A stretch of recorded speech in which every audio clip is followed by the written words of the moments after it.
Donc, ce matin, nous continuons par rapport à ce que nous avons commencé le dimanche dernier, à savoir les clés ou les secrets de la conquête et l'expansion.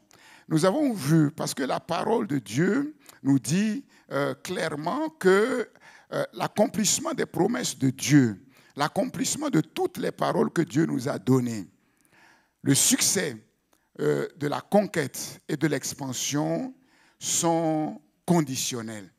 Conditionnels. Ce n'est pas quelque chose qui est automatique. On n'appuie pas sur un bouton de manière automatique et puis les bonbons tombent. Ce n'est pas comme ça. Parce que Dieu ne fait pas que de nous donner la victoire. Dieu nous fait entrer dans la victoire pour qu'on puisse demeurer dans la victoire. Et en même temps que Dieu nous conduit dans la victoire, Dieu fait quelque chose en nous. Alléluia. Dieu fait quelque chose en nous. Et c'est très important de le comprendre. Le tout, ce n'est pas d'entrer dans la victoire, mais il faut rester dans la victoire, garder ce que Dieu nous a donné, parce que l'ennemi aussi est appelé le voleur. Donc nous avons vu la première clé, la clé de toutes les clés, la présence indispensable et vitale de notre Dieu en tout temps, en toute situation. Ensuite, nous avons vu la deuxième clé. Dieu est avec nous, sa parole est claire, Dieu n'est pas un Dieu immobile et Dieu nous appelle à nous lever. Il s'agit de la clé de la décision, de l'action, de la diligence, de la détermination afin de combattre et de combattre jusqu'au bout, jusqu'à la victoire. Et ce matin, nous allons voir la troisième clé. La troisième clé de la conquête et de l'expansion que j'ai notée, c'est d'avoir une vision claire de ce que nous appelons conquête, de ce que nous appelons expansion, une vision claire de la destinée de notre Église, une vision claire de notre propre destinée, une vision claire aussi de l'héritage que Dieu a préparé pour nous, des bons projets, des projets de paix, des projets d'amour, des projets de bonheur et d'espérance que Dieu a fait pour nos vies. Nous ne combattons pas au hasard et nous ne courons pas dans n'importe quel sens. Nous voyons que Dieu a donné à Josué un ordre de mission clair, une direction précise, passe le Jourdain, un plan de conquête, mais aussi les limites du territoire qu'ils doivent conquérir. Tout était clair, tout lieu que la plante de ton pied foulera, je vous le donnerai. Et il en est de même, en fait, pour nous, pour l'Église du Seigneur aujourd'hui. Avant de retourner au ciel, Jésus a rassemblé les apôtres. Il leur a dit, tout pouvoir m'a été donné dans le ciel et sur la terre. Allez, faites de toutes les nations des disciples, les baptisant au nom du Père, du Fils et du Saint-Esprit. Et enseignez-leur à observer tout ce que je vous ai enseigné, prescrit. Et voici, je suis avec vous tous les jours jusqu'à la consommation des siècles, jusqu'à la fin du monde. Amen. Nous avons là également un ordre de mission très clair. Il s'agit ici d'une conquête qui est infiniment plus élevée que la conquête de Canaan. Conquête et expansion du royaume de Dieu sur la terre, infiniment plus grande que Canaan. Acte chapitre 1er, verset 8. Vous recevrez une puissance, le Saint-Esprit survenant sur vous, et vous serez mes témoins à Jérusalem, à Montreuil, dans toute la Judée, région parisienne, dans toute la France, dans la Samarie, en Europe, jusqu'aux extrémités de la terre. Alléluia! Alléluia! La mission est grande. Et notre champ de mission, c'est infiniment plus que Canaan. Notre champ de mission, c'est la terre tout entière. Concernant la vision de notre Église CPN, laquelle s'insère dans la grande vision de l'Église du Seigneur Jésus-Christ sur toute la terre. Et ce qui concerne notre destinée personnelle, Paul nous donne des indications très claires. Dans 1 Corinthiens, chapitre 2, versets 9 à 10, Paul nous dit que ce sont des choses que l'œil n'a point vues, que l'oreille n'a point entendues, qui ne sont même pas montées dans nos propres cœurs. Ce ne sont pas des choses naturelles. Ce ne sont pas des choses qui viennent de nos pensées, de nos raisonnements. Non. Non. Paul est en train de nous dire que ces choses que Dieu a préparées pour nous, ces grandes choses que Dieu nous a données, c'est par le Saint-Esprit que nous avons connaissance. Par le Saint-Esprit, par la révélation du Saint-Esprit. Ces choses nous sont révélées par le Saint-Esprit, au moyen de la parole de Dieu. Notre destinée, notre héritage, les projets de Dieu dans tous les domaines nous sont révélés dans la communion du Saint-Esprit, par les communications du Saint-Esprit. Le Saint-Esprit est celui qui nous donne d'avoir une vision claire de ce que nous sommes appelés à conquérir. Nous n'essayons pas de prendre ce que Dieu ne nous a pas donné. Parce que Dieu nous a tellement donné que notre temps sur la terre ne sera même pas suffisant pour conquérir même ce que Dieu nous a donné. Ça ne sert à rien de lorgner l'héritage de ton frère. Si ta sœur se marie, réjouis-toi. Elle n'est pas en train de prendre ton mari. Non. Elle ne peut pas prendre ton mari. Réjouis-toi et attends le temps de Dieu pour toi. Dieu est en train de parler à quelqu'un ce matin. Dieu est en train de parler à quelqu'un ce matin. Et Dieu te dit, il y a un temps pour toutes choses sous le ciel. Il y a un temps pour toutes choses. Dieu a fixé des temps et des moments. Il y a un temps pour entrer dans le désert et il y a un temps pour sortir du désert. Et le Seigneur te dit que c'est le temps maintenant de sortir de ton désert. Et plus le temps passé dans le désert ont été obscurs et difficiles, plus les moments que tu vas vivre maintenant seront des moments heureux, des moments à la gloire du Seigneur. Oui, tu vas t'asseoir toi aussi et tu vas te réjouir. Tu vas te réjouir et tu te souviendras que même dans le désert, ton Dieu était avec toi. Alléluia. Dieu est capable de faire des choses pour te faire oublier le chemin du désert. Que le nom du Seigneur soit béni. Toi aussi, ton entreprise va prospérer et tu ne sauras pas comment.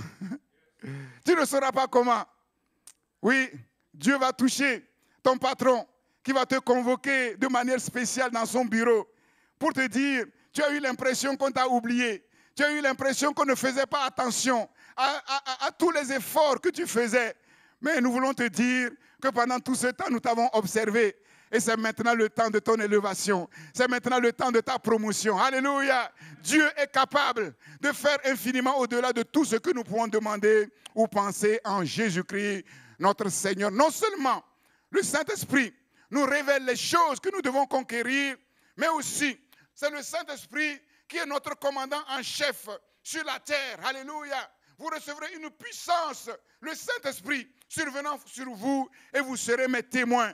C'est le Saint-Esprit qui nous conduit dans toute la vérité. Jean chapitre 16, verset 13. La vérité de Dieu pour nos vies.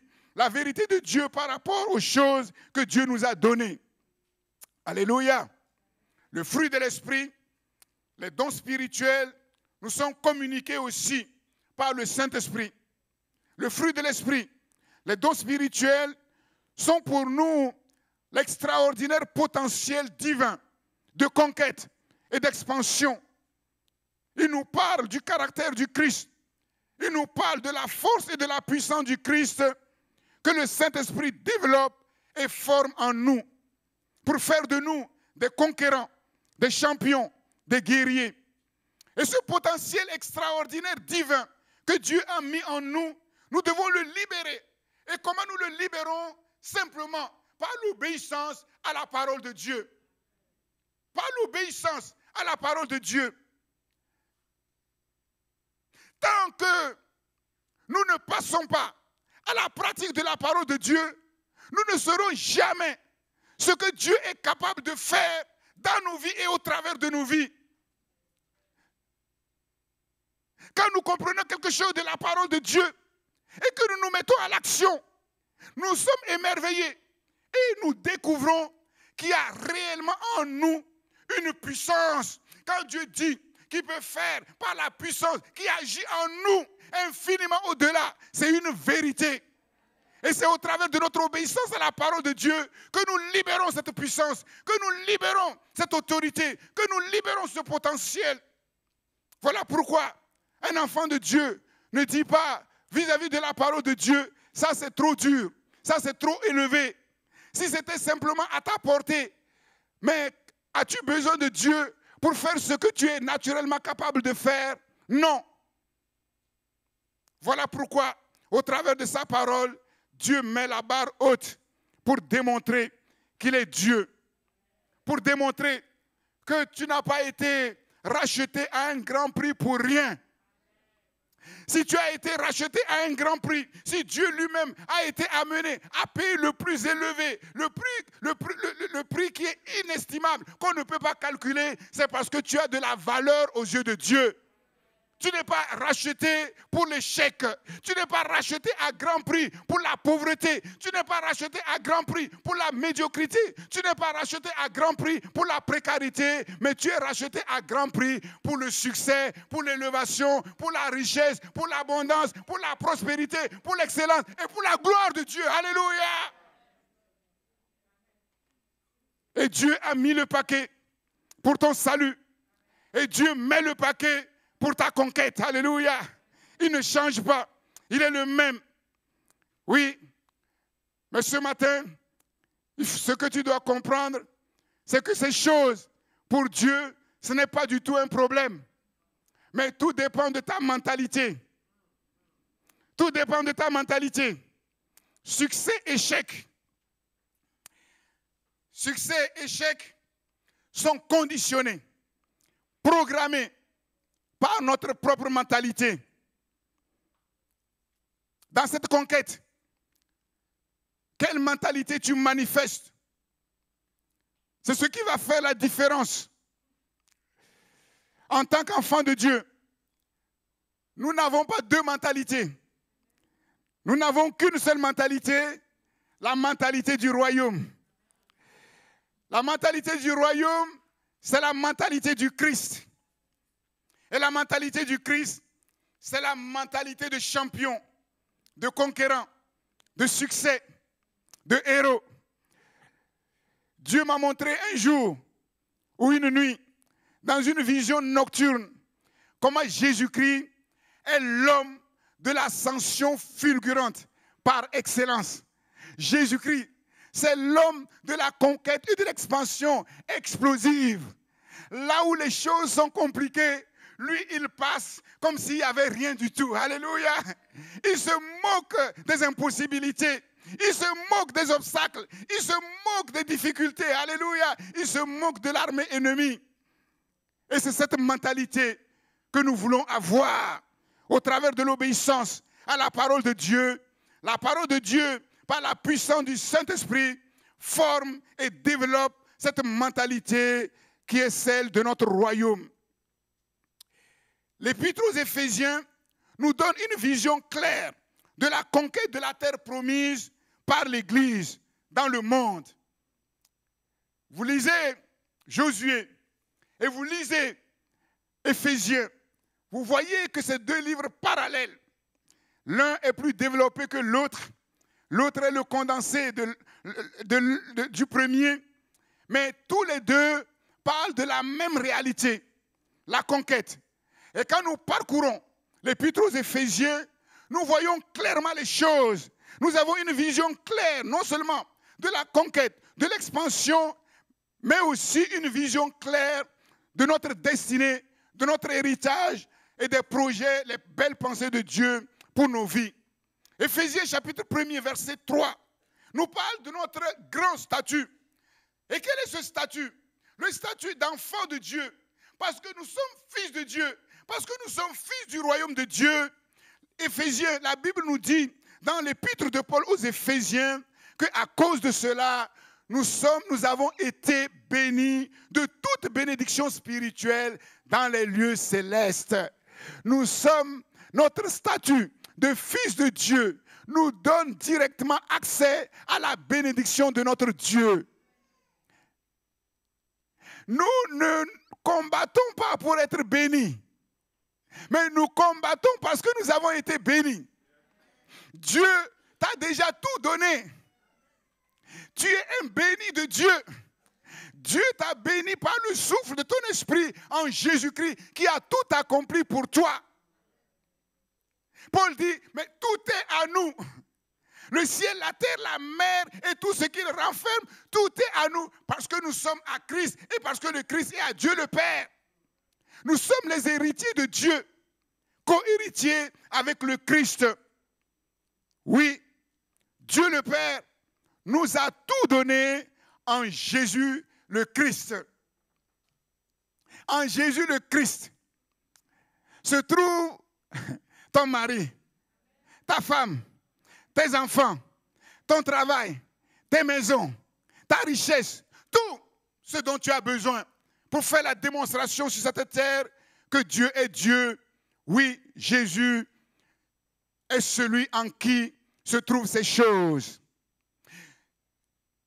Je me suis posé cette question. Pour quelle raison suis-je prêt à faire pour Jésus ce que je ne peux faire pour personne? Ce que je ne peux faire pour personne. Je suis prêt à faire pour Jésus ce que je ne peux faire ni pour ma femme, ni pour mes enfants, ni pour vous, ni pour le monde, ni pour personne. Pourquoi? Parce que Jésus a fait pour moi ce que ma femme ne peut faire, ce que mes enfants ne peuvent faire, ce que personne ne peut faire. Et Jésus me donne ce que le monde ne peut me donner, ce que le travail ne peut me donner, ce que personne ne peut me donner. Est-ce que c'est clair pour toi? D'où vient que parfois on voit des enfants qui se tuent au travail, mais quand il s'agit des choses de Dieu, on ne les reconnaît pas. Il y a des chrétiens à l'église, ils sont comme des timides. Mais vous les retrouvez dans les associations de leur village là. Ah, c'est des chefs. On ne les reconnaît pas, ils poussent des ailes. Ah, c'est terrible. Hein? C'est terrible. Réfléchissez-y. Est-ce que c'est clair que nous tous ici, nous avons compris que ce que Jésus a fait pour nous, personne ne peut le faire? Que ce que Jésus nous donne, personne ne peut nous le donner? Ah, mais moi, je ne suis pas convaincu. Non. Il y a un problème là. Mais on ne peut pas aller plus loin. Non. Si ce n'est pas clair à ce niveau-là, on ne peut pas aller loin.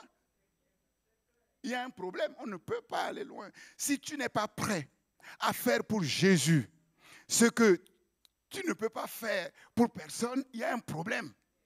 Si tu mets Jésus au même niveau que ton mariage, au même niveau que ton travail, au même niveau que l'argent que tu gagnes, au même niveau que le travail, il y a un problème.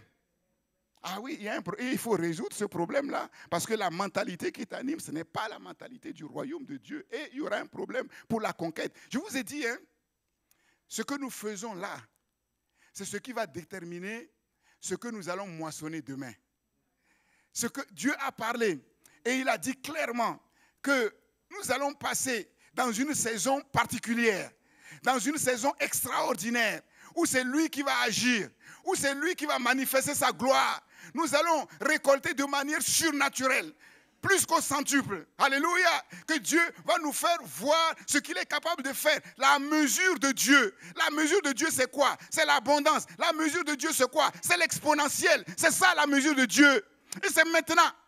C'est maintenant que nous sommes amenés à semer. Et ce que nous sommes en train de faire, la place que tu prends dans cette campagne de conquête, c'est cette place-là qui va déterminer la place que tu vas avoir dans l'abondance que Dieu a préparée. Voilà pourquoi soyons sérieux. Vous savez, il y a des personnes, ils sont bizarres. Au moment de la moisson, ils dorment. Au moment de la semaille, ils dorment. Quand il faut labourer, quand il faut sarcler, c'est dur là, sous le soleil. Mais eux, ils dorment. Ils dorment. Ils disent, mais ouais, il fait trop froid. Ils disent, ah non, moi, je suis fatigué. Mais quand la moisson arrive, ils sont les premiers à sortir du lit pour aller moissonner. Mais tu vas aller moissonner quoi? Tu vas moissonner quoi? Dans le champ d'autrui? Vas-y. Les anges vont bien te chicoter. Tu ne peux pas tromper les anges. Les anges savent très bien ce que tu es en train de semer actuellement. Tu ne peux pas dire non. Ouais, les gens ne voyaient pas. Il a semé, mais moi aussi, je suis venu semer. Ah, l'ange Gabriel, l'archange Gabriel va venir. Je dis ça en plaisantant un peu. Mais là, je ne plaisante pas. Parce que ce que nous sommes en train de faire, nous ne plaisantons pas. C'est sérieux. C'est très, très sérieux. C'est sérieux.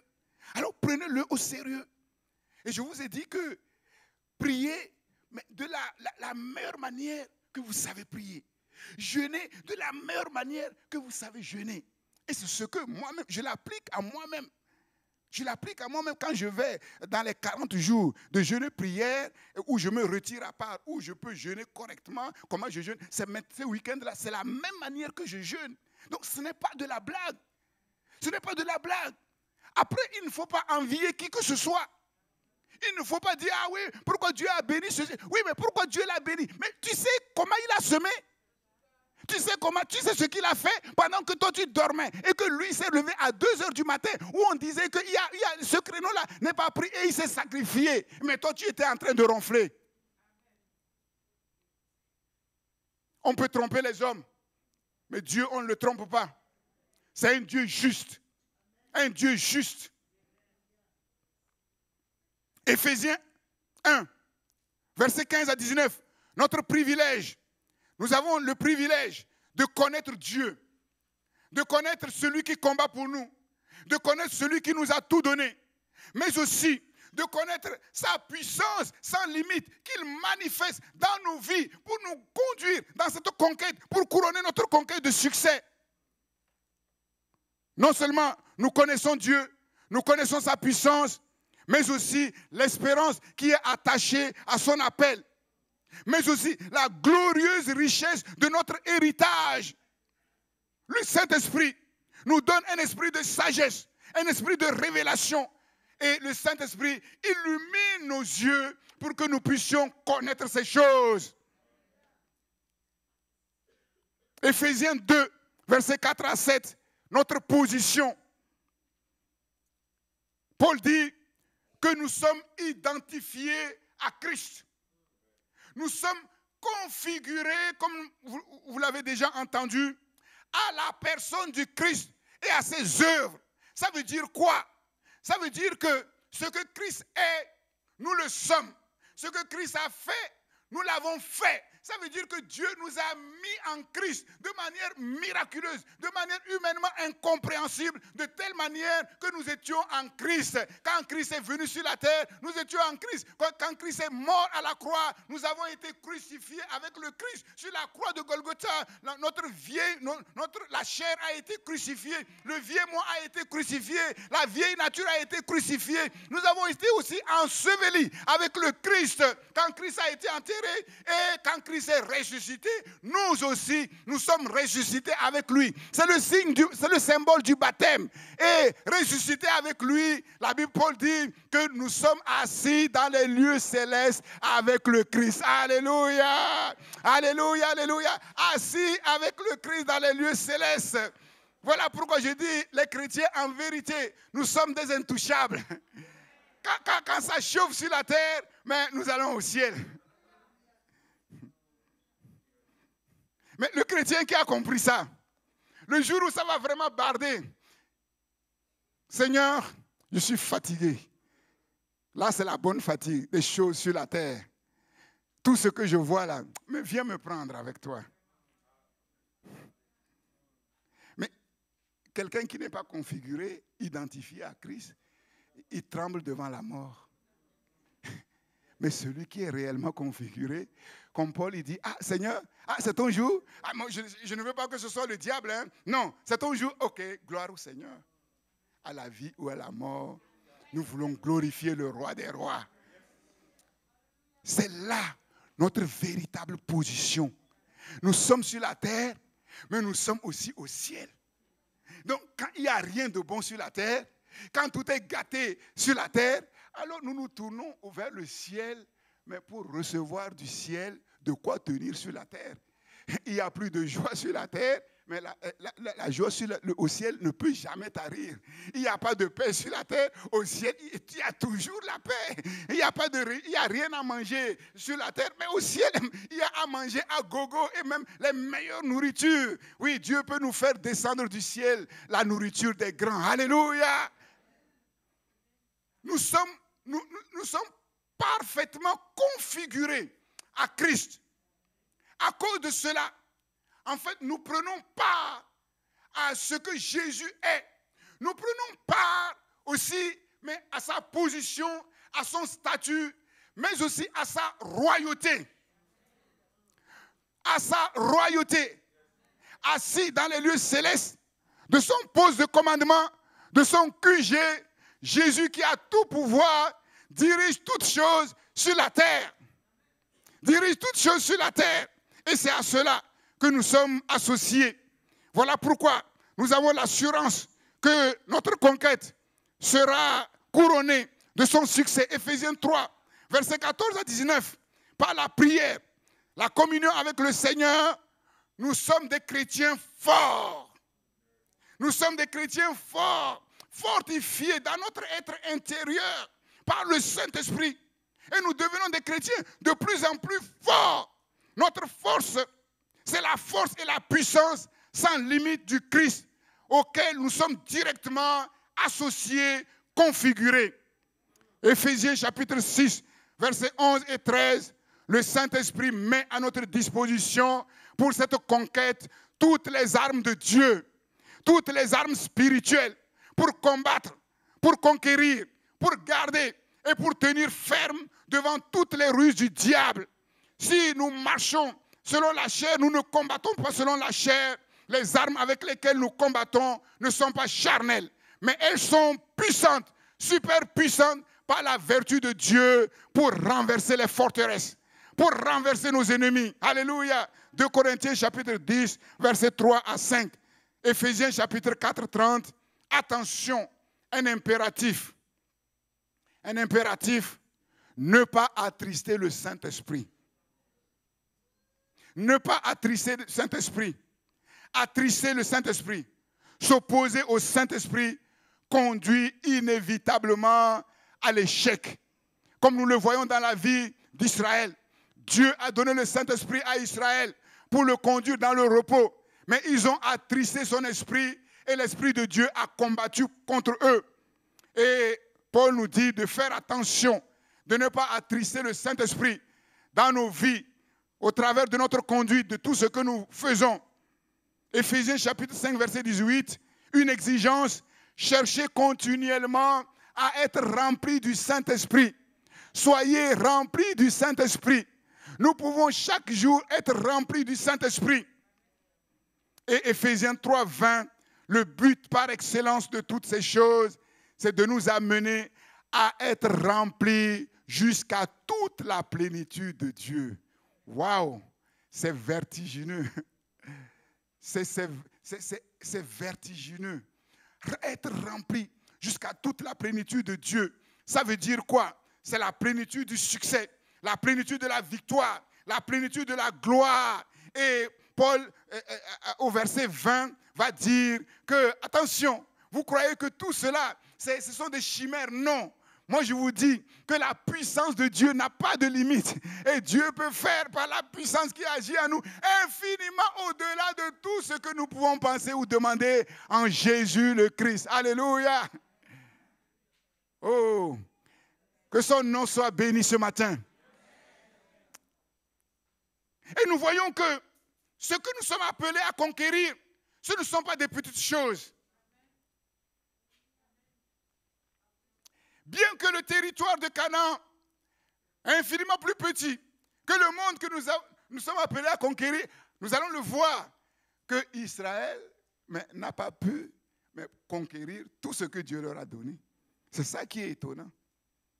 On a l'impression que Dieu donne difficilement. Certains vont jusqu'à dire, mais il vaut mieux prier Marie, parce que quand on prie Marie, ça marche vite. Oui, la Marie dont il est question, nous savons qui c'est. Et je vous ai déjà prêché là-dessus. Le diable, comme il n'est pas sûr de lui, il donne très vite. Il donne très vite. Mais Dieu, non, ce n'est pas comme ça. On a l'impression que, mais pour que Dieu nous fasse passer de 10 000 euros à 20 000, mais c'est compliqué. Mais regardez tout ce que Dieu a donné à Israël, et ils n'ont pas pu. Ils n'ont pas pu conquérir. Moi, je dis, Seigneur, que je ne sois pas dans cette situation où je vais pleurer sur certaines choses. Puis je vais arriver au ciel. L'ange va me prendre par la main et il va me conduire dans une allée. Dans cette allée-là se trouve le paquet cadeau que Dieu m'a donné. Et il va sortir le paquet cadeau. Et il va dérouler. Mais tout ce que Dieu m'a donné. Et je vais me rendre compte que je n'ai même pas pu conquérir le millième de ce que Dieu m'a donné. Et je crains que ce soit la réalité de beaucoup de chrétiens. Au lieu de combattre, ils pleurent, comme si Dieu ne leur a rien donné. Et nous allons voir l'incrédulité. C'est terrible. C'est vraiment terrible. La parole de Dieu nous donne une vision claire de la conquête que nous sommes amenés à faire, de l'expansion. Et la parole de Dieu nous dit que ce que Dieu nous a donné, mais c'est vertigineux. C'est vertigineux. Je vous ai dit, ce jeune homme que j'ai rencontré, que Dieu a béni, mais quand j'ai vu ce jeune homme, mais je me suis dit, mais Seigneur, mais ta parole est la vérité. Ta parole est la vérité. Et quand tu vois ce jeune homme qui est assis, vraiment assis dans la richesse, mais ce jeune homme me dit, mais moi, toutes ces choses-là, mais c'est rien. Moi, chaque jour, ce que je veux, avant toute chose, c'est la présence de Dieu. Alors qu'il a plein de sociétés tellement occupées, il met 3 jours de jeûne et prière chaque semaine où il loue Dieu. Et il m'a même dit qu'il y a même un Noël où il est resté seul avec son Dieu.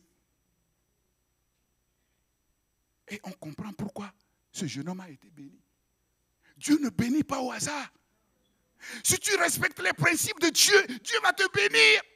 Les gens ne comprendront rien. Les gens ne comprendront rien. Et je vous ai dit, comment se fait-il qu'il y a beaucoup de chrétiens qui n'ont même pas le millième de ce qu'il a et ils ont du mal à jeûner, ne serait-ce qu'un jour par semaine. Leur cœur est ailleurs. Leur cœur est pris par autre chose. Leur cœur est pris par autre chose. Et c'est ça le problème. La 4e clé, c'est la foi et la confiance totale en Dieu. La force de vivre dans la dépendance de Dieu.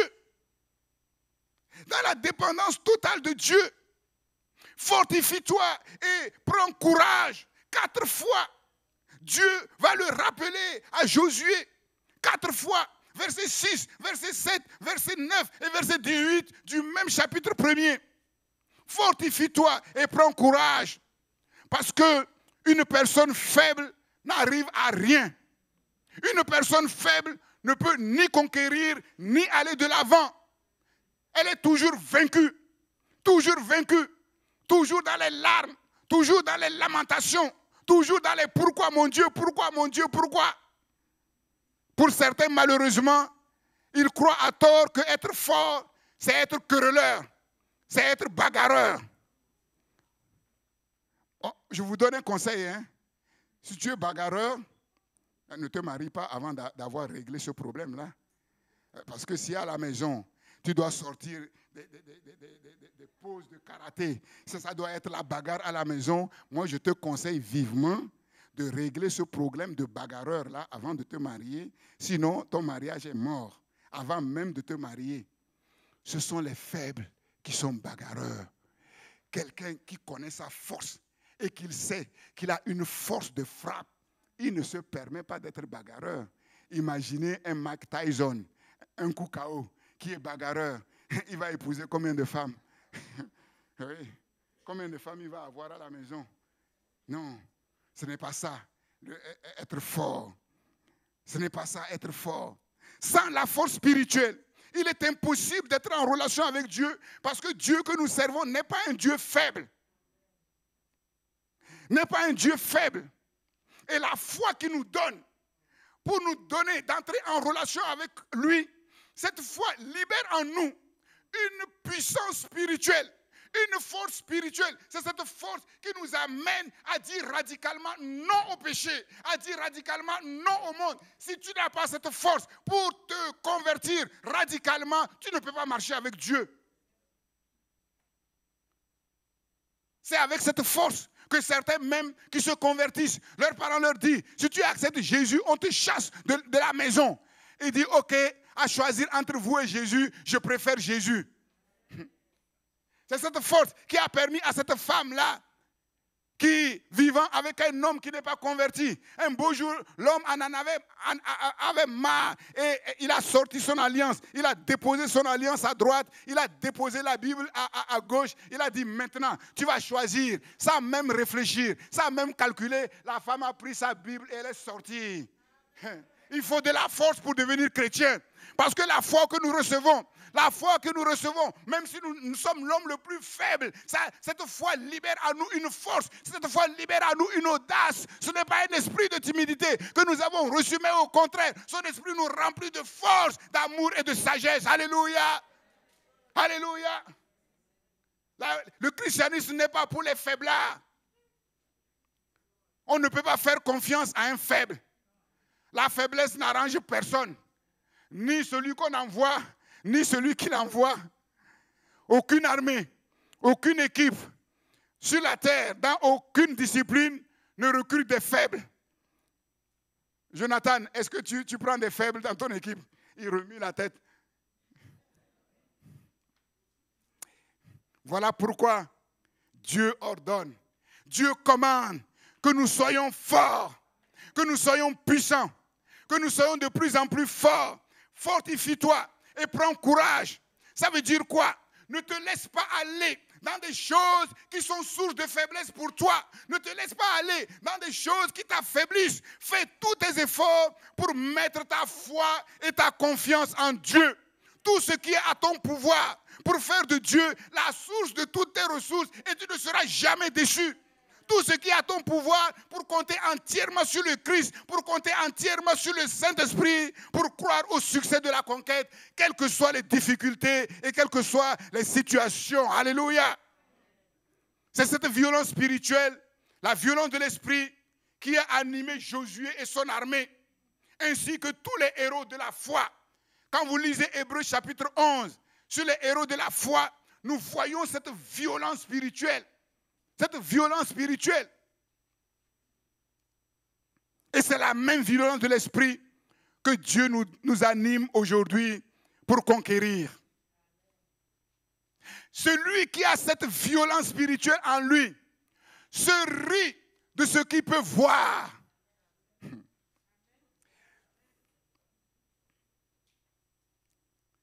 On a dit qu'Abraham ne pouvait pas enfanter. On a dit qu'Abraham, non seulement il ne pouvait pas enfanter parce que Sarai est stérile, mais l'âge est avancé. Abraham s'est assis et il a commencé à rire. Espérant contre toute espérance. Espérant contre toute espérance. Bien-aimés, nous allons le voir, la conquête, elle est surnaturelle. La conquête, elle est divine. C'est le miracle de Dieu, c'est le prodige de Dieu, c'est le signe de Dieu. Ce n'est pas quelque chose de naturel. Si tu te tues au travail pour arriver à quelque chose, ce n'est pas Dieu qui est en train de faire ces choses avec toi. Nous allons voir, ce n'est pas que Dieu nous appelle à la paresse. Non. Mais la signature de Dieu, ce n'est pas seulement la force naturelle qui se tue, qui se lève tôt le matin, qui dort tard le soir pour récolter quoi. Non, ce n'est pas ça. Il peut y avoir des saisons où on est un peu surbooké. Il peut y avoir des saisons comme ça, mais vivre toute sa vie comme ça, ça ne vient pas de Dieu. Dieu ne nous a pas créés comme des bêtes de somme. Non. Non, nous sommes les intendants. Nous sommes les chefs. Nous sommes les princes. Nous sommes les rois. Vous voyez les rois se tuer comme ça du matin jusqu'au soir? Non. Non.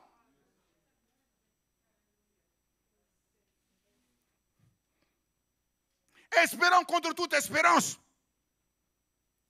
La foi a cette double dimension, temporelle et spatiale. La foi est une manière de posséder déjà aujourd'hui ce que j'espère demain, ce que j'espère en 10 ans. La foi me permet de me projeter dans le temps pour prendre ce que Dieu m'a donné, ce que Dieu va me donner dans 10 ans. Mais la foi aussi est une manière de connaître ce qu'on ne peut pas voir avec les yeux. La dimension temporelle, la dimension spatiale. Ça veut dire quoi? Quelqu'un qui a la foi, en fait, il se projette au-delà du temps. Il se projette au-delà de l'espace. Et qu'est-ce qu'il voit? Comme Moïse, il voit ce qui est invisible. C'est-à-dire ce qui a amené à l'existence ce qui est visible. Car les choses visibles n'ont pas été faites par les choses visibles, mais les choses visibles ont été faites par les invisibles. Et la foi a cette faculté de se projeter et de voir ce qui est invisible. Le Dieu Tout-Puissant qui se rit de la stérilité. Le Dieu Tout-Puissant qui se rit de la vieillesse. Le Dieu Tout-Puissant qui est capable de faire ce que l'œil n'a jamais vu, ce que l'oreille n'a jamais entendu, ce qui n'est même pas monté dans notre cœur. Alléluia. Abraham a espéré contre toute espérance. Ce qu'il entendait de gauche à droite, il a piétiné. Ce qu'il voyait là, Sarah, sa femme, commençait à prendre des rites. Il a piétiné. Ce que le diable a voulu amener dans son cœur en disant là, c'est terminé, ça ne se fera jamais. Il a mis ça aussi dans la poubelle. Il ne considéra point que son corps était usé et que Sarah était 2 fois ménopausée. Mais il a espéré contre toute espérance et il crut et il devint le père d'une multitude de nations. Il devient le conquérant des nations avant l'heure. Alléluia. Face à l'impossibilité humaine, naturelle, la foi devient une espérance contre toute espérance. Voilà pourquoi je vous dis que la conquête est surnaturelle. La conquête est divine. Parce que si tu te poses seulement sur ce qui est logique, ce qu'on apprend dans les livres pour prospérer, pour réussir, ce n'est pas Dieu qui est en train de travailler avec toi. Non. Dieu court-circuite tout cela. Et la foi se projette au-delà de tout cela. C'est la signature de Dieu. Il faut que le jour où tu viens rendre témoignage, qu'on considère toutes choses et qu'on voit au-delà de tes diplômes, qu'on voit au-delà de ton expérience, quelque chose de plus. Quelque chose de plus. La marque de Dieu, la signature de Dieu. J'ai dit non aux méthodes naturelles. J'ai dit non, moi je ne ferai pas comme les autres. Oui, les gens se sont moqués de moi. On m'a dit que je n'arriverai nulle part. Maintenant, je viens vous annoncer que je suis arrivé quelque part. Et là où je suis arrivé, ceux qui sont moqués de moi, ils ne pourront jamais arriver. Alléluia. Là où Dieu nous amène, personne d'autre ne peut nous suivre. Alléluia. Parce que si nous suivons, il y aura des problèmes. À un certain moment, il va falloir se projeter dans le temps. Il va falloir se projeter dans l'espace. Mais avec quelle puissance ils peuvent le faire? Il n'y a qu'une seule puissance qui nous permet, celle que nous avons reçue. Vous recevrez le Saint-Esprit, une puissance, le Saint-Esprit survenant sur vous. Alléluia. Et c'est le Saint-Esprit qui nous donne de franchir les murailles. Alléluia. De dépasser nos limites. Alléluia. De dépasser les limites des experts sur la terre. Alléluia. Oh Dieu de gloire. C'est cette conquête-là que nous voulons. Voilà pourquoi ça vaut la peine de se sacrifier, de sacrifier quelques jours de notre vie, de sacrifier quelques semaines de notre vie. C'est rien. Et après, ouais, nous serons tranquilles, comme Abraham, notre père. La foi d'Abraham est devenue une foi aveugle, complètement fermée sur le monde, sur les choses naturelles, mais une foi complètement éclairée sur les choses surnaturelles, sur les choses invisibles. Regardez Job. Job, à un certain moment, le désert était chaud, était vraiment chaud. Le sable était chaud. Et puis il y avait un vent qui soulevait une poussière. Il n'avait rien, il n'avait pas de masque ni de cache. C'était compliqué. La chaleur était torride. Et il sentait que là, vraiment, si Dieu ne fait rien dans l'instant qui va arriver, c'est la mort assurée. Et regardez avec quelle hardiesse cet homme, ce héros de la foi va parler. Il va dire, quand bien même il me tuerait, je ne cesserai d'espérer en lui. Oh. Quelle force spirituelle, quelle hardiesse. Quand bien même il me tuerait, je ne cesserai d'espérer en lui. Mais quelqu'un qui est mort, c'est fini. Quelqu'un qui est mort, c'est fini. Job s'est projeté, non seulement dans le temps, mais dans l'espace. Et ce qui est extraordinaire, parce que l'espérance juive, l'espérance de Dieu, n'était pas explicite dans l'Ancien Testament. Ce n'est pas des choses qu'il a déjà lues. Ce n'est pas des choses qu'on lui a prêchées. En disant, même s'il me tuait, je continuerai à espérer en lui. Ça veut dire quoi? Même s'il me tuait, celui qui m'a tué peut me ressusciter pour continuer à espérer en lui.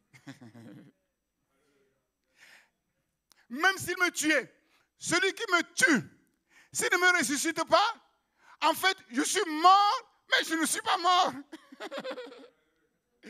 Quelqu'un qui est mort, il peut espérer. Ce sont les morts qui te louent, c'est ce qui est écrit. Donc, même si tu me tuais, je continue à espérer en toi. Donc, il a compris que celui qui a la foi, il se projette non seulement dans le temps, mais dans l'espace. Ça veut dire que même mort, il est vivant. Il ne meurt jamais. Alléluia. Mais est-ce que quelqu'un peut le croire ce matin? Si tu ne crains plus pour ta vie, là, tu es déjà aux 3/4 du sommet. Malheureusement, beaucoup de chrétiens n'arrivent à rien parce qu'ils craignent pour leur vie. Si je fais ça, si j'arrête mon travail, je vais manger quoi? Je vais mourir. Oui. Si je jeûne comme ça, là, je vais mourir. Ce n'est pas la foi. Ce n'est pas la foi. C'est ça.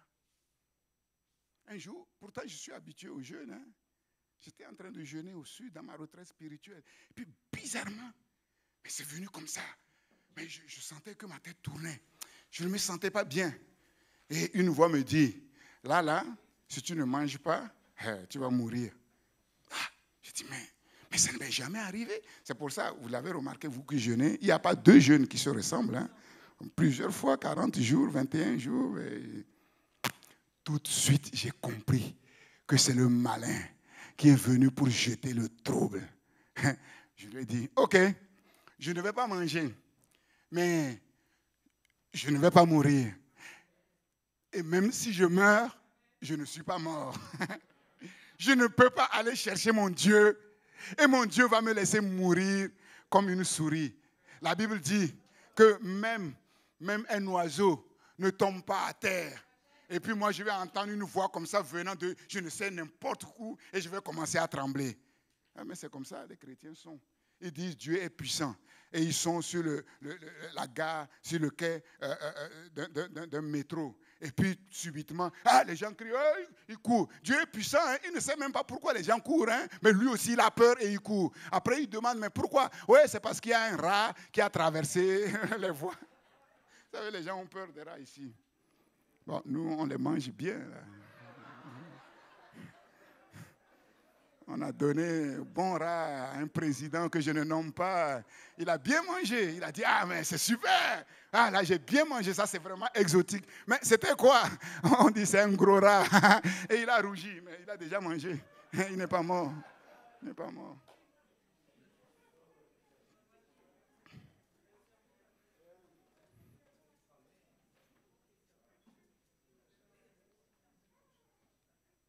Attention. C'est ça les conquérants. Et notre faiblesse, c'est la chair. Et aussi longtemps qu'on reste attaché à cette chair, impossible de se projeter ni dans le temps, ni dans l'espace. Impossible. Nebuchadnezzar s'est levé pour intimider les enfants de Dieu, les amis de Daniel. Il a érigé sa statue d'or, colossale, impressionnante, l'idolâtrie portée au niveau le plus élevé. Tout le monde, au son des instruments de musique, les meilleurs orchestres sont venus, les meilleurs instruments. Tous les chefs étaient là, au son des instruments. Tout le monde se prosterne pour adorer cette statue, c'est-à-dire pour adorer le diable en personne, colossale, impressionnante. Les amis de Daniel ont dit, les autres peuvent se prosterner, mais nous, on va vous dire quelque chose, c'est niet. Bon, si vous ne parlez pas allemand, vous parlez anglais, c'est non. Voilà. Si vous ne parlez pas allemand, vous ne parlez pas anglais, c'est non. Voilà. Les gens ont dit, mais ils se sont moqués. Mais ces petits-là, ces petits-là qu'on a nourris et qu'on a élevés dans le palais, là, c'est vous qui allez défier. Et le roi Nebuchadnezzar dit, apportez-les-moi. Le roi Nebuchadnezzar va sortir les yeux. Il croit qu'il va les impressionner. Il va tourner ses yeux. Il croit qu'il va les impressionner. Il va dire, bon, si vous ne vous prosternez pas, on va vous jeter dans cette fournaise ardente. Et quel est le Dieu qui vous délivrera de ma main? Quelle intimidation! Là, je te dis, cette fois-ci, c'est fini. Là, tu es arrivé au point de non-retour. Là, mais les gens vont voir ta nudité. Les gens vont voir que tu ne vaux rien. Là, c'est vraiment terminé. Avec quel calme déconcertant ces héros de la foi vont manifester la violence spirituelle. Mais c'est incroyable. Vous savez, les jeunes, je parle maintenant aux jeunes et aux enfants. On a l'impression que, voilà, pour devenir un chrétien fort, il faut aller à l'école du dimanche. Vous allez avoir votre petit diplôme préparatoire 1, préparatoire 2. Et puis ensuite, là, vous allez venir à l'église, on va vous baptiser. Et puis ensuite, vous allez vous marier, vous allez voir le travail. C'est là maintenant que Dieu peut... Ah non, c'est des jeunes qui ont montré une radicalité, mais étonnante. Mais ces jeunes-là vivraient ici, ils montreront la même radicalité vis-à-vis des réseaux sociaux, vis-à-vis de la mode, tout ce qui est malsain, tout ce qui est impur, ils montreront la même radicalité. S'ils n'ont pas eu peur de Nebuchadnezzar, ce n'est pas, je ne sais pas, bon, je vais insulter personne. C'est ça. Ils ont dit, niet, niet. Niet. Pourquoi? Parce qu'ils ont résolu devant Dieu, ils ont résolu dans leur cœur de ne pas céder à l'idolâtrie, de ne pas céder à l'impureté. Ils ont résolu de glorifier leur Dieu. Quoi qu'il arrive, on peut les sous-douer, on peut faire ce qu'on veut d'eux. Eux, ils sont des serviteurs de Dieu dans le palais. Alléluia. Et c'est ce que Dieu veut pour vous, les jeunes. Quand vous allez parler, les autres jeunes vont dire, ah, mais on pensait que c'est les adultes qui parlent comme ça. Mais comment se fait-il que toi, tu es jeune comme nous et tu parles comme ça? Mais vous ne savez pas. Vous êtes supérieur à eux. Vous avez quelque chose qu'ils n'ont pas. Eux, ils suivent les choses comme des moutons de panurge. Moi, je dis, les princes et les princesses ne suivent pas aveuglément les modes. Ah non. Je vous ai dit, hein, dans la mode, moi, je fais ma mode. Non. Je porte les chapeaux. Je vous ai dit, j'ai commencé à porter le chapeau quand j'étais à Lomé. C'est nous, c'est peut-être, je ne sais pas si c'est en voyant nos chapeaux que les gens ont amené le chapeau. Il ne faut pas croire que c'est parce qu'on a commencé à porter les chapeaux. Ah non, non, non, non, non, non. Non. Non. Non. Ils ont dit non. Ils ont dit non. Et ils vont répondre au roi. Nous n'avons pas besoin de te répondre là-dessus. Ah. Vous savez à qui vous parlez? Ce n'est pas un ministre, hein? C'est le roi lui-même. Nous n'avons pas besoin de te répondre là-dessus. Voici, notre Dieu que nous servons peut nous délivrer de la fournaise ardente. Même si elle est chauffée comme les laves d'un volcan. Vous avez vu le volcan à Tenerife, là, ça ne rigole pas. Jusqu'à 1200 degrés. Notre Dieu peut nous délivrer de cette fournaise. Parce que Dieu, quand il veut se rafraîchir, il met la main dans les laves du feu. Dieu dit, moi, je vais rafraîchir mes mains. Et il se trompe, il met les mains dans les laves du volcan. 1200 degrés, aussitôt qu'il met la main, le volcan devient froid. Comprenez-le. Qui a créé le feu? Qui a créé le feu? Ils n'ont pas dit, notre Dieu va nous délivrer. Notre Dieu peut nous délivrer. Mais on ne sait pas comment il veut glorifier son nom dans nos vies. Peut-être qu'il veut glorifier son nom dans le feu.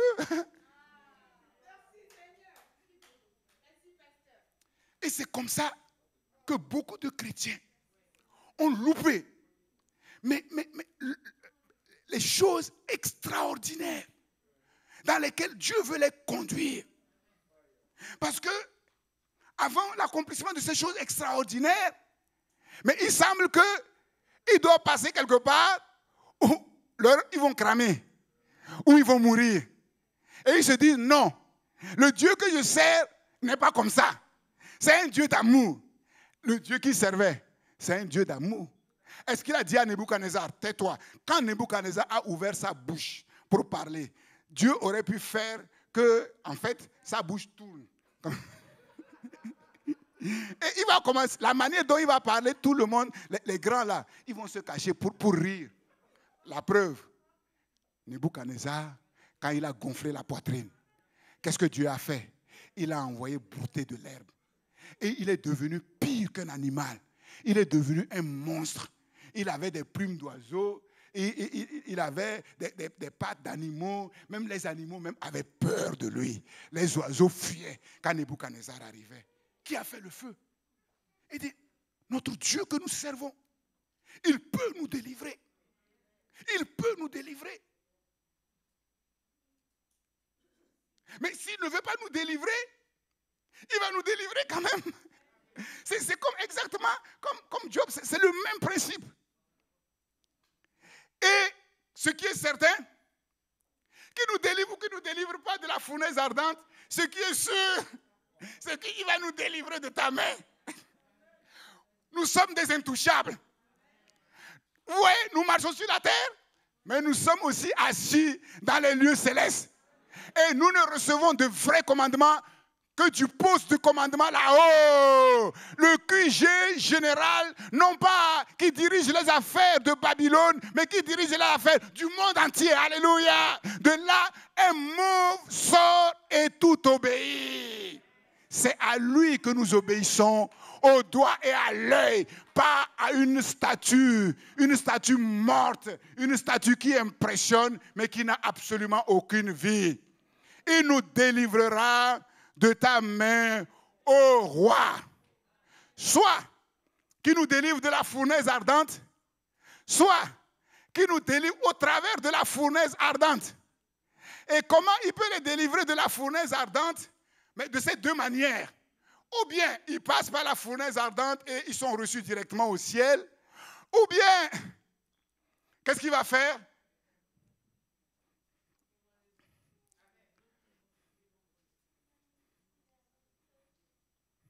Ou bien nous rentrons dans le feu et nous ressortons. Et quand nous allons ressortir, c'est toi qui vas trembler devant nous. C'est toi qui vas te prosterner devant nous. Et si nous acceptons de nous prosterner devant les problèmes, les problèmes ne pourront jamais se prosterner devant Dieu. Si nous acceptons de nous prosterner devant les soi-disant grands de ce monde, ces grands n'auront jamais l'occasion de se prosterner devant le vrai Dieu.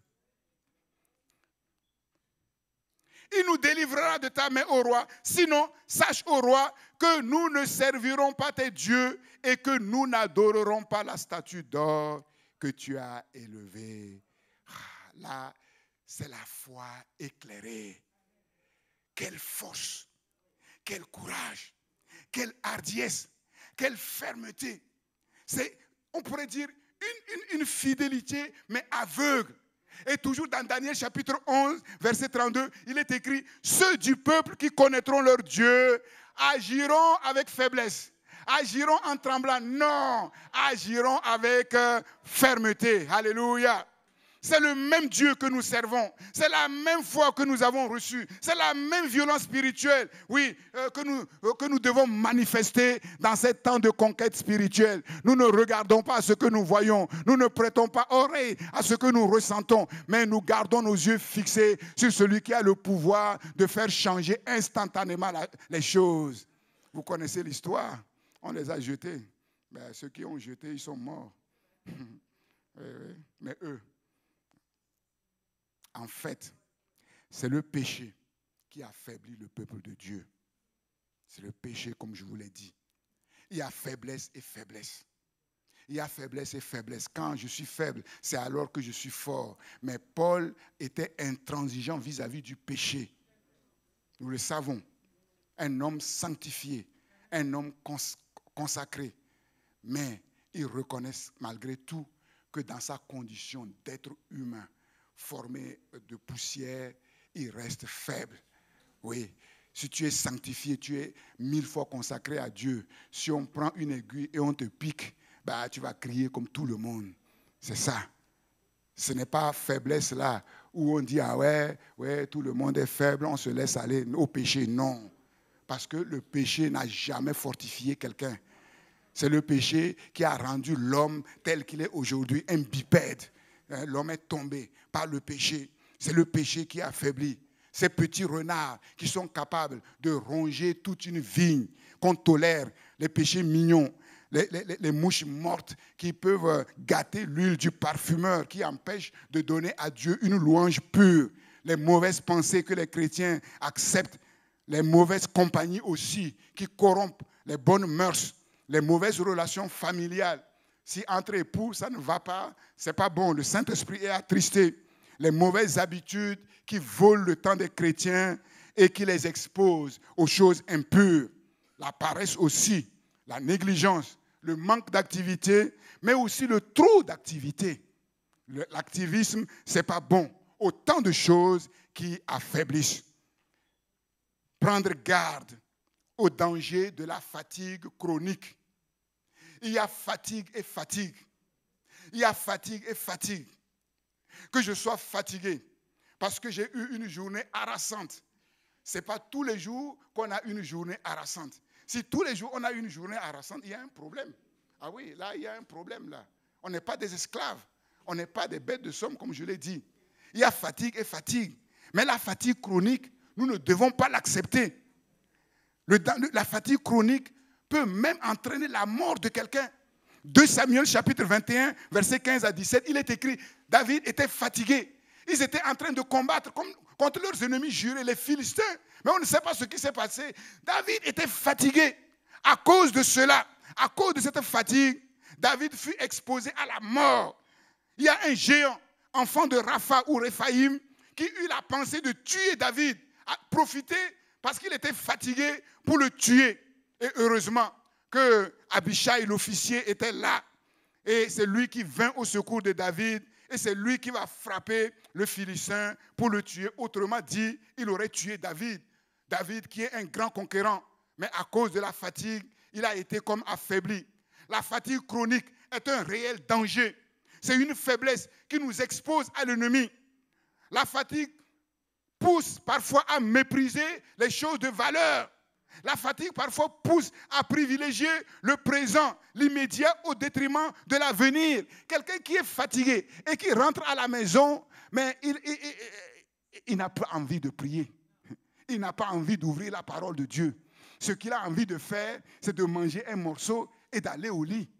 Et il ne sait pas qu'il est en train de piétiner les choses de valeur au détriment des choses secondaires. Quand on est fatigué, c'est comme cela. C'est comme cela. Et nous connaissons cette histoire où Ésaü revient des champs fatigué. Ce jour-là, il était fatigué. Et à quelques mètres de la maison, il était fatigué et il avait faim. C'est le pire. Et il sent l'odeur d'une soupe aux lentilles qu'il a discernée même de loin. Ah, il s'est précipité, il faut que je mange ça. Et comme par hasard, c'était son petit frère, son frère jumeau, Jacob, qui cuisait cette soupe aux lentilles, qui sentait si bon. On ne sait pas quels aromates qu'il a mis là-dedans. Il dit, mais laisse-moi manger de ce roux. Là, c'est pour ça qu'on l'a appelé Ésaü, roux. Laisse-moi manger de ce roux-là. Jacob, qui était un fin malin, qui lui cherchait ardemment les choses de valeur plus que les choses de la terre. Il va lui dire, ok, mon frère, bon, il n'y a pas tellement, ce n'est pas le grand amour entre nous. Hein. Bon, moi, je peux te donner un peu de ma soupe de lentilles, mais à condition seulement, je te demande une petite chose, tu me vends ton droit d'aînesse. Waouh! Waouh! Un droit d'aînesse.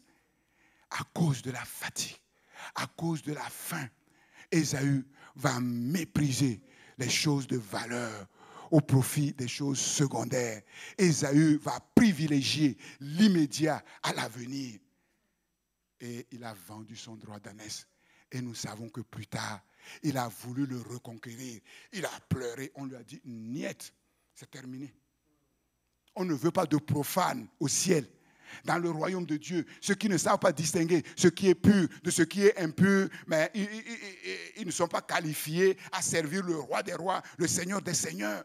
Et nous savons tous que nous vivons dans une époque de fatigue, de stress permanent. Et on propose toutes sortes de gymnastiques pour pouvoir sortir de là. Mais qui sort véritablement de ces choses-là? Personne en vérité. Ça soulage un tout petit peu pendant un temps. C'est la génération d'antidépresseurs. Fatigués par les problèmes qui n'en finissent pas, fatigués par les situations qui n'en finissent pas. Certains même se sont suicidés. D'autres ont tué leurs femmes, leurs époux, leurs enfants pour se retrouver en prison. Et d'autres encore sont dans des asiles psychiatriques. On peut être fatigué de tout quand on ne veille pas. Fatigué de son mari, fatigué de sa femme, fatigué de ses enfants, fatigué de ses parents, fatigué du pasteur, fatigué des frères et sœurs de l'église. On peut être fatigué de tout quand on ne veille pas. Ne pas accepter la fatigue comme quelque chose de normal quand elle n'est pas fondée. Si c'est une question de travail, je dois aménager mon organisation. Si c'est une question de santé, si je prie et que Dieu ne fait rien, je dois consulter les spécialistes par rapport à cela. Mais quand la fatigue s'installe, ne jamais l'accepter. Je n'accepte jamais une fatigue qui s'installe. Je me souviens, quand j'étais à Chanteloup-les-Vignes, à un certain moment, on a commencé de servir Dieu sans rien toucher. Et comme c'était chaud, il fallait travailler et j'ai trouvé une formation en gestion informatique. Je me levais tous les matins à 5 heures du matin et je rentrais le soir à 18 heures. Donc c'est une formation. Là, je me suis dit, c'est bien beau de se tenir devant le peuple de Dieu et de prêcher aux autres. Mais vous, les pasteurs, là, vous dites que Dieu va nous renouveler. J'ai dit, Seigneur, c'est maintenant que je vais savoir si ce que je prêche là, si c'est valable pour moi et si Dieu l'accomplit. Mais je vous assure, tous les jours, jusqu'à ce que j'arrête ma formation, je me levais à 5 heures du matin, je rentrais à 17 heures le soir. C'est moi qui faisais tout. Philippe peut le témoigner. Je faisais tout. Je n'avais aucune aide. C'est moi qui prêchais à toutes les réunions. C'est moi qui faisais la Sainte Seine. C'est moi qui étais le chef d'évangélisation. Mais mes activités ont continué comme si rien n'a changé. C'est ça. Parce que je comptais sur la grâce de Dieu, sur le Seigneur, pour me renouveler, pour me donner la force. Et le Seigneur a été fidèle. Je refuse d'accepter une fatigue chronique. Je refuse d'accepter une fatigue qui s'installe. De toute façon, j'ai une stratégie spirituelle. Quand je sens que je suis fatigué, je sais ce que je vais faire pour sortir de la fatigue. Je prends un bon moment de jeûne et prière et c'est réglé. C'est réglé. C'est réglé. C'est réglé. C'est ça. Refusez toujours de confesser sa fatigue. Il y a surtout les mamans. Ah, mais toi, tu me fatigues. À longueur de journée, toi, tu me fatigues. Mais tu vas finir par me tuer. Hein? Tu me fatigues. Ah, mais je suis fatigué. Refusez de confesser toujours sa fatigue. Que le faible dise, je suis faible. Que celui qui est fatigué dise, je suis... C'est ça. C'est là où il faut confesser la parole de Dieu. Je vous ai dit que dans la parole de Dieu se trouve une force, se trouve une énergie. Je ne confesse jamais ma fatigue. Je suis fatigué, je vois pourquoi je suis fatigué, comment je vais sortir de cette fatigue, et je fais tout pour sortir de cette fatigue, et je refuse de m'installer dans une fatigue chronique. Parce que la fatigue est une réelle faiblesse dans le combat de la conquête. Et le diable attaque quand la fatigue et la lassitude s'installent. Comme Amalek a attaqué Israël. Israël dans le désert. Deutéronome 25. Comment Amalek te rencontra dans le chemin et sans aucune crainte de Dieu tomba sur toi par derrière, sur tous ceux qui se traînaient les derniers. Tu vois, c'est pas bon quand l'église marche qu'il y a des derniers. C'est pas bon. C'est eux qui sont la cible de l'ennemi. Alors que pendant que tu étais là et épuisé toi-même. Donc Amalek a attendu le bon moment où il y avait les traînards derrière, où même Moïse lui-même était un peu fatigué et il est venu pour lui sauter dessus. Amalek, c'est un guerrier méchant, traître, sans aucun scrupule, toujours prêt à sauter sur les enfants de Dieu quand ils sont fatigués, quand ils sont lassés. Trop de chrétiens acceptent cela. Ils n'arrivent pas à bien dormir la nuit. Ça arrive une fois, deux fois, trois fois, ils acceptent. Mais tu n'en sortiras pas. Et dans certaines situations, l'ennemi va t'avoir. Tu ne dors pas la nuit. Et comment tu vas te lever le matin pour prier? Et souvent même, quand ils ne dorment pas la nuit, ils n'ont pas le réflexe de capitaliser ce temps-là pour prier. Ils sont là, ils se tournent, ils se retournent et ils commencent à s'énerver. Mais ce n'est pas ça qui va résoudre le problème. Ce n'est pas ça qui va résoudre ton problème. Mais l'ennemi voit, Amalek voit tout ça. Et quand tu es vraiment bien fatigué là, vous allez voir, avant que l'ennemi n'attaque, avant que la chute n'arrive, vous allez voir, il y a deux choses qui se passent. Vous commencez à prier de moins en moins. D'abord, vous priez de moins en moins bien. La prière devient une habitude mécanique. Vous lisez de moins en moins la Bible. Et quand vous lisez, mais c'est mécanique. Vous lisez parce qu'il faut lire. Mais c'est là où il ne faut pas accepter. Ce sont des signaux. Ce sont des signes. Il ne faut pas l'accepter. Il faut se lever. Et quand on se lève et qu'on confesse que Dieu est notre force, que Dieu nous donne la force, qu'il est capable de nous renouveler et qu'on met en place la stratégie qu'il faut mettre, mais on sort victorieux. Parce que sinon, c'est difficile d'aller de l'avant. C'est difficile de conquérir. L'incrédulité aussi, vis-à-vis de la parole de Dieu, vis-à-vis de la promesse de Dieu, est une source de grande faiblesse. Pendant 40 ans, Israël a été rebelle dans le désert. Alors que nous savons que la foi en Dieu, la foi dans sa parole, dans ses promesses, nous remplit de force, d'assurance, de hardiesse et d'audace, comme nous l'avons vu au travers des amis de Daniel. Mais les enfants d'Israël doutèrent de la parole de Dieu. Ils doutèrent des promesses de Dieu. La faiblesse qui les disqualifiait dans le désert, c'est leur incrédulité. Ils refusèrent d'entrer en Canaan. Ils se révoltèrent contre Dieu. Ils n'eurent aucune confiance en Dieu. Ils ont même commencé à décrier dans le désert, à mépriser le pays de la promesse. Lisez Nombre 13 et 14. C'était chaud. Quand les espions sont revenus, ils vont faire un compte rendu. C'est vrai que le pays, oui, c'est un beau pays. C'est un pays où coule le lait et le miel. Mais Dieu avait dit ça. Mais Dieu n'a pas dit que ça. Dieu a dit c'est un pays où coule le lait et le miel, mais je vais vous le donner. Et ils se sont arrêtés là. Et Caleb est monté au créneau quand il a vu que ça allait chauffer. Il a dit, ne craignez pas. Si Dieu nous est favorable, nous allons conquérir ce pays. Ah, c'était la goutte d'eau qui a débordé le vase. Les incrédules, un jour viendra où le pasteur Daniel va donner la goutte d'eau qui va déborder le vase. Mais on a toujours pensé que le pasteur Daniel, il est un peu fou. Quand il parle des conquêtes là, aller au Togo, à Martinique, on ne sait pas trop ce qu'il veut dire. Maintenant, quand on va dire d'aller conquérir les États-Unis, ils vont dire... Ils ont commencé à crier. Ils ont commencé à crier. Ils ont pleuré dans leur maison. Amen. Moïse, tu crois que toutes ces belles paroles-là nous crèvent les yeux? Ce n'est pas un pays où coule le lait et le miel. Tu vois très bien, c'est le désert. C'est un pays qui mange ses habitants. C'est quoi ces histoires-là? Mais c'était mieux qu'on meure en Égypte, plutôt que de venir être égorgés dans le désert. Ils ont confessé leur mort et ils sont morts. Et ils sont morts. Et leurs enfants, dont ils disaient qu'ils vont être la proie, c'est eux qui sont entrés en Canaan. Nommons un chef. Le pasteur Daniel ne fait pas l'affaire. Il faut changer de pasteur, vous allez voir, tout ira mieux. Quelle révolte! Quelle révolte terrible! L'incrédulité, ce que ça peut créer, la faiblesse que ça peut créer. Ils méprisèrent le pays de la promesse. Le pasteur Daniel dit que tout est à nous, mais on ne voit rien. On n'a même pas une bicyclette. Et il ne va pas nous crever les yeux avec ces belles paroles. Longtemps après,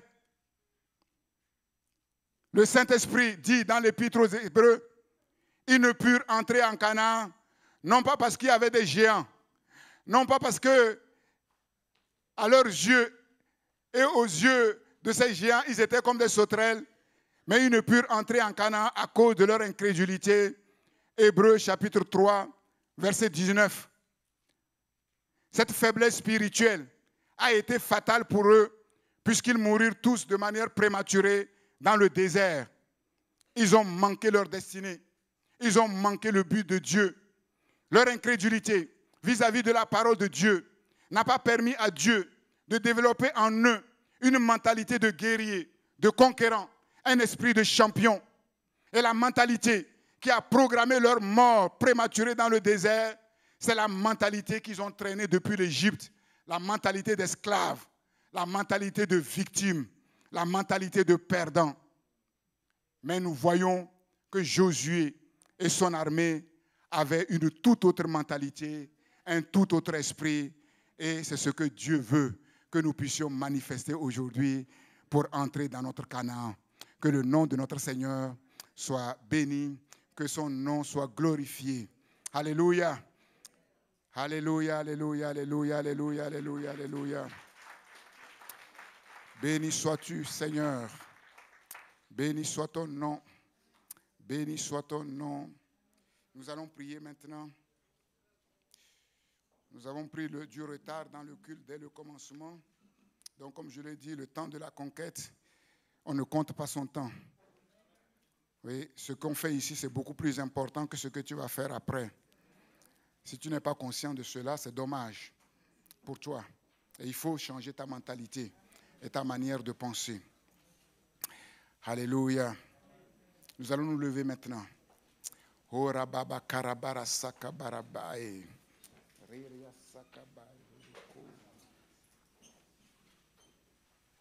C'est curieux parce que il fut un temps dans certains pays, quand le réveil spirituel était là, l'une des caractéristiques de ce réveil, c'est qu'on commençait le culte, mais on ne savait jamais quand est-ce qu'on va terminer.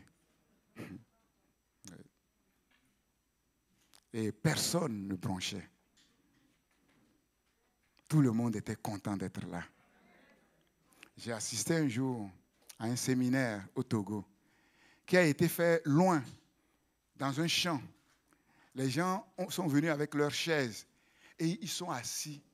Comme les tentes n'étaient pas suffisantes, ils sont assis au soleil. Il y avait un soleil, mais torride. Les prédicateurs passaient, prêchaient. Tout le monde était assis. Ouais, amen, gloire à Dieu.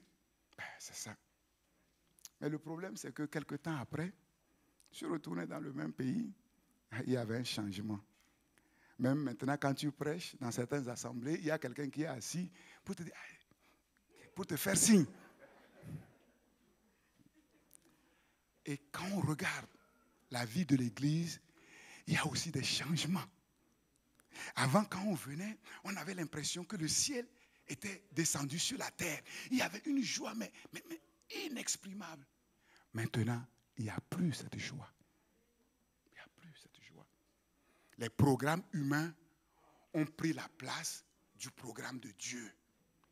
On a déjà quadrillé toute sa journée. Le culte va finir au plus tard à 12h30. Ensuite, je vais aller manger. Ensuite, je vais faire ceci.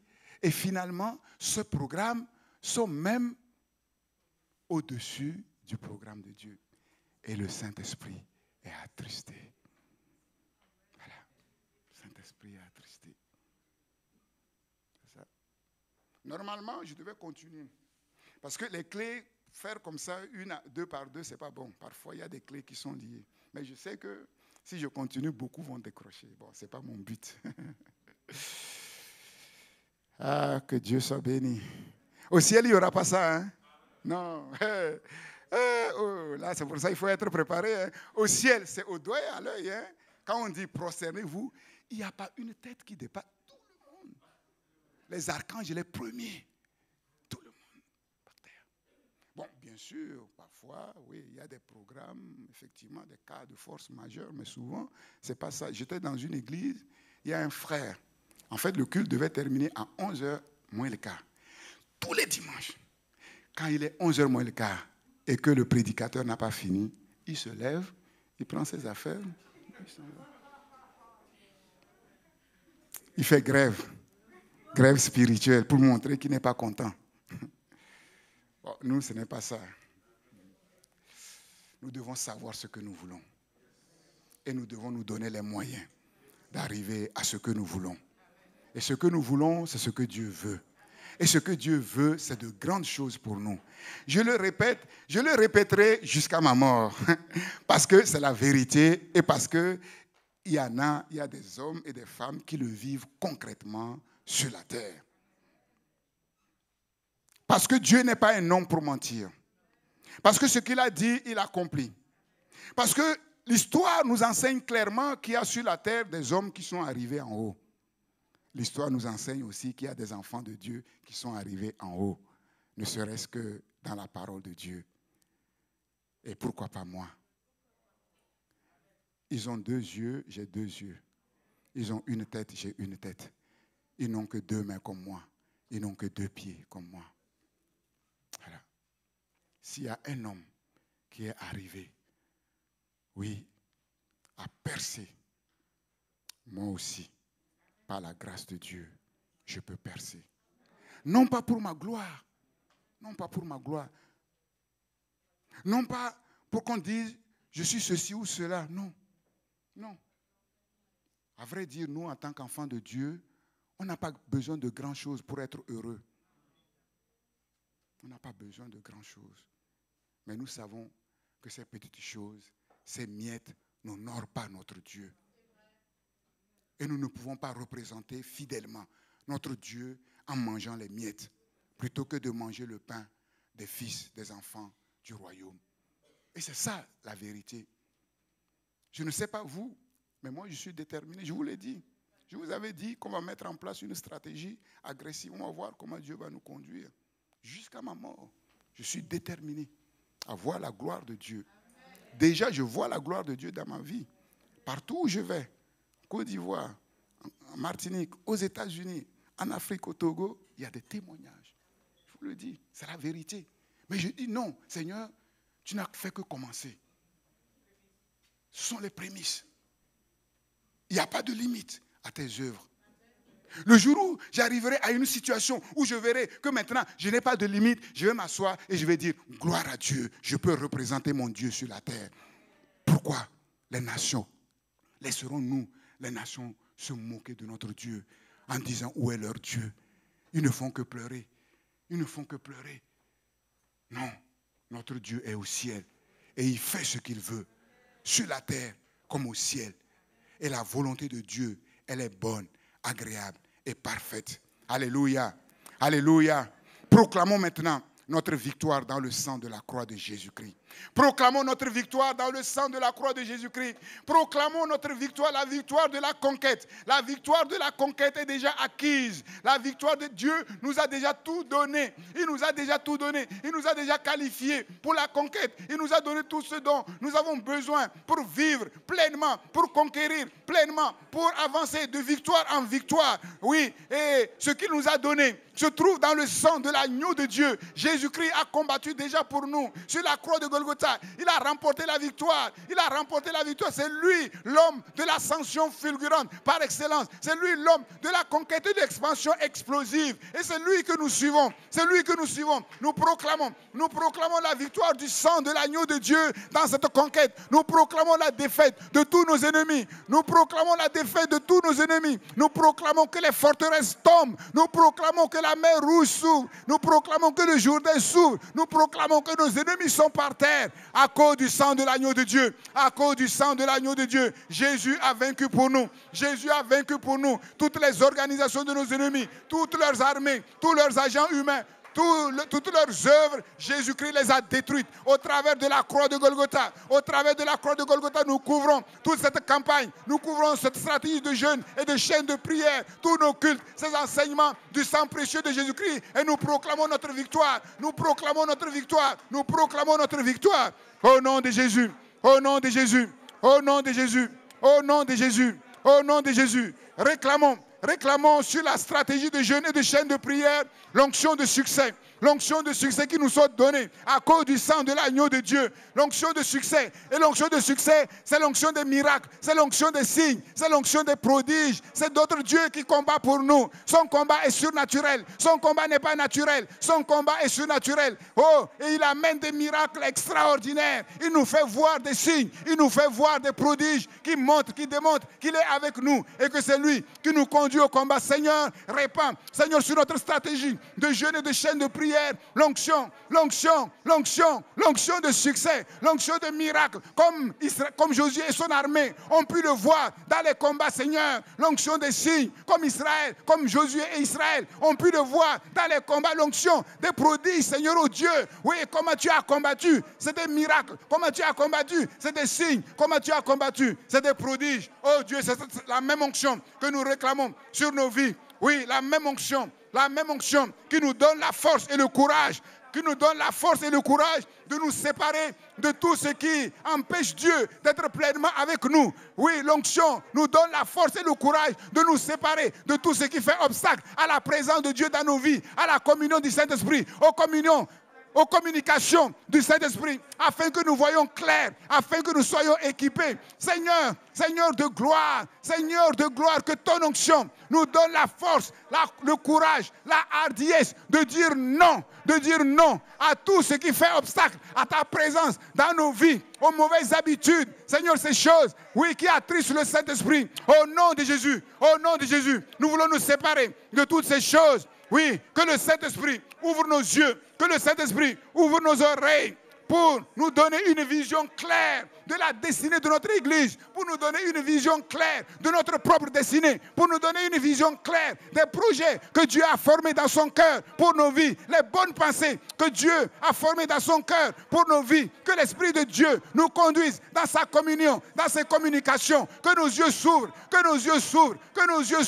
nos oreilles s'ouvre, Seigneur, pour voir ce qui n'est pas visible, pour voir ce qui est invisible. Et aussi pour entendre, Seigneur, les paroles qui nous donnent la victoire, Seigneur. Oui, la révélation de toutes ces choses, afin que nous sachions parfaitement ce que nous devons conquérir, comment nous devons aller de l'avant. Oui, avec notre Dieu qui combat pour nous, qui combat avec nous. Demandons à notre Dieu la foi et la confiance totale en Dieu et en Jésus-Christ. afin de dépendre entièrement de lui, que nous puissions dire non à tout ce qui nous empêche de mettre toute notre confiance en Dieu. Oui, que nous puissions dire non à tout ce qui nous détache de la confiance totale en Dieu, de la dépendance totale à Dieu. Oui, le secours d'un homme n'est que vanité. C'est comme un roseau cassé. Oui, quiconque s'appuie, Seigneur, sur ce secours, oui, il est percé. Ses mains sont percées. Mais le secours de l'Éternel est éternel. Il est sûr. C'est le rocher des siècles. Oh, Dieu de gloire, Dieu de gloire, Dieu de gloire, donne-nous la force, oui, de faire tous les efforts pour dépendre du Saint-Esprit, pour dépendre du Christ, pour nous appuyer sur le Saint-Esprit, sur la parole de Dieu, au nom de Jésus-Christ, au nom puissant de Jésus-Christ. Demandons un esprit de révélation, de sagesse, d'illumination pour comprendre et assimiler tout ce que Dieu nous montre, pour que nous puissions comprendre ces choses, les traduire concrètement dans nos vies, dans nos actes, dans notre conduite, pour la gloire de notre Dieu, pour la gloire de notre Dieu, pour la gloire de notre Dieu. Alléluia, alléluia, par la foi maintenant, par la foi dans les promesses de Dieu, dans les paroles que Dieu nous a données, nous allons proclamer maintenant tous ensemble l'accomplissement de la vision CPN. Nous allons proclamer maintenant tous ensemble l'accomplissement de notre destinée. Nous allons proclamer maintenant tous ensemble l'accomplissement des bons projets que Dieu nous a donnés. Quelles que soient les situations, quelles que soient les difficultés, c'est Dieu qui nous les a donnés. C'est Dieu qui combat pour nous. Ce qu'il promet, il a le pouvoir de l'accomplir. Proclamons, proclamons, proclamons, projetons-nous déjà dans le temps et proclamons déjà aujourd'hui la victoire, la victoire, la victoire. Proclamons que nous possédons les choses que Dieu nous a données. Nous possédons les richesses, l'élévation. Nous possédons le succès. Nous possédons la prospérité. Nous possédons tout ce que Dieu nous a donné. Nous proclamons que ces choses sont déjà nôtres. Que ces choses sont déjà nôtres. Par la foi. Par la foi, nous nous projetons. Nous nous projetons, oh Dieu, dans l'espace pour voir celui qui est invisible, pour tenir ferme. Au nom puissant de Jésus. Au nom puissant de Jésus. Seigneur, manifeste, Seigneur, ta gloire. Manifeste, Seigneur, ta gloire. Manifeste, Seigneur, ta gloire. Merci, Seigneur. Merci, Seigneur. Sois béni, sois glorifié pour tout ce que tu fais, pour tout ce que tu feras, afin que le monde voie que tu es notre Dieu et que notre Dieu, oui, c'est le seul Dieu. Il n'y a pas d'autre Dieu que toi. Oui, tu es le Dieu tout-puissant, l'Éternel des armées qui combat pour son peuple. C'est toi qui nous protèges, c'est toi qui nous conduis. Oui, merci. Parce que nos yeux vont voir, nos mains vont toucher et nos bouches vont se réjouir, vont célébrer ton nom. Les peuples des nations le verront, oui, et ils rendront témoignage que c'est l'Éternel Dieu qui a fait ces choses. Que ton nom soit béni. À toi toute la gloire. Père, garde les uns et les autres pendant toute cette semaine. Ta protection, Seigneur. Oui, ta direction, Seigneur, en toutes choses. Au nom puissant de Jésus. Amen, amen et amen, amen, amen, amen.